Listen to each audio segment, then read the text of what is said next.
रेणापूर तालुक्यामध्ये सकाळी अर्ज केल्यानंतर संध्याकाळपर्यंत कुणबी प्रमाणपत्र दिलं आणि त्यावरून लक्ष्मण हाके सारख्यांनी एक गहजब माजवायला सुरू केलेला आहे.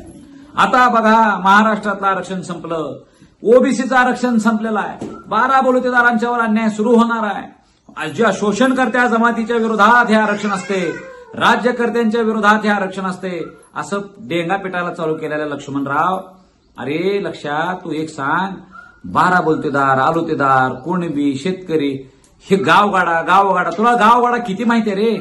अरे शेतकऱ्याच्या शेतात जर काही एखादं खळं झालं तर शेतकरी पहिल्यांदा 12 बलुतेदार आलुतेदाराला द्यायचा रे, आणि मग स्वतःच्या शेतातलं धान्य स्वतःच्या घराकडे न्यायचा.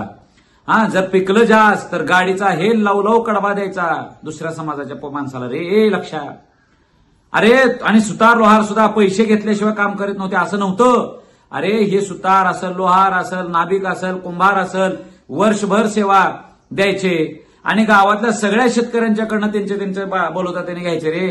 गाव अख्खं सधन असायचं, सगळे शेतकरी आणि हे 12 बलुतेदार खुश असायचे रे. लक्षात. मराठ्यांनी कधी कोणावर अन्याय केला नाही.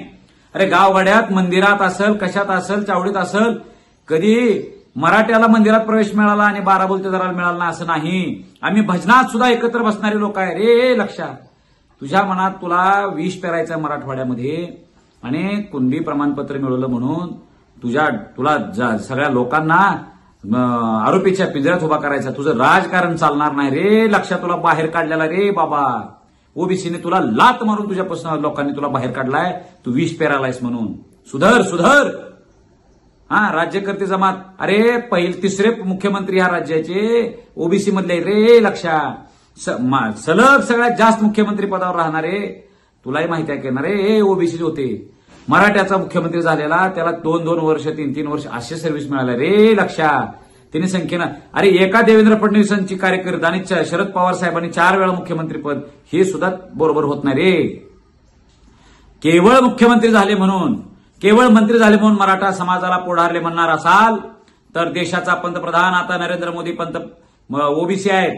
मग तुम्ही सगळे ओबीसी पुढारलाय का आणि तुम्ही आरक्षण सोडणार आहे का? ह्या गोष्टीचा आता जबाब तुम्ही सगळ्यांनी दिला पाहिजे. आणि आमचं जे हक्काचं आरक्षण आहे 50% आत असलेलं 23 मार्च 1994 हिरावलेलं ते आम्ही परत मिळवणार आहे. लक्षात ठेव.